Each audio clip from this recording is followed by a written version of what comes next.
तर रवींद्र वायकर यांना खासदारकीची शपथ देऊ नये अपक्ष उभे राहिलेल्या भरत शहा यांनी वकिलामार्फत लोकसभा सचिवांना ही नोटीस दिली आहे। रवींद्र वायकरांचा विजय संशयास्पद असं भरत शहांनी म्हटलेलं आहे। तर रवींद्र वायकर यांना खासदारकीची शपथ देऊ नये अपक्ष उभे राहिलेल्या भरत शहा यांनी वकिलामार्फत लोकसभा सचिवांना ही नोटीस दिली आहे।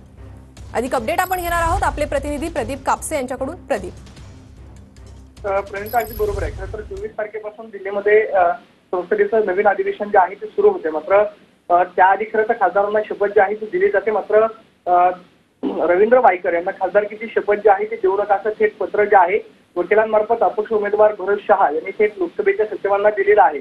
कारण या सगळ्या प्रक्रियेमध्ये ईव्हीएम संदर्भात गुन्हा जो आहे तो दाखल झालेला आहे। त्यामुळे सगळ्या प्रकरणाचा तपास करण्याची बाकी आहे व जर रवींद्र वायकर यांना खासदारकीची शपथ दिली तर ती असंविधानिक ठरेल अशा पद्धतीचं पत्र वकिलांमार्फत थेट लोकसभेच्या सचिवांना देण्यात आलेलं आहे।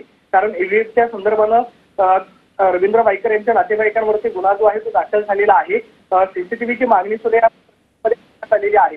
मात्र अजूनही या प्रकरणामधला तपास जो आहे तो पूर्ण व्हायचा आहे। त्यामुळे त्यांना खासदारकीची शपथ जी आहे ती देऊ नये अशा आशयाचं पत्र थेट लोकसभेच्या सचिवांना देण्यात आलेलं आहे। आता या संदर्भात लोकसभेच्या सचिवांकडून काय नेमका निर्णय घेतला जातोय पाहणं महत्त्वाचं असणार आहे। मात्र वकिलांमार्फत थेट नोटीस जी आहे सचिवांना देण्यात आली। नक्कीच प्रदीप, धन्यवाद या सविस्तर माहितीसाठी। तर रवींद्र वायकर यांना खासदारकीची शपथ देऊ नये अशी मागणी या नोटीसद्वारे करण्यात आलेली आहे।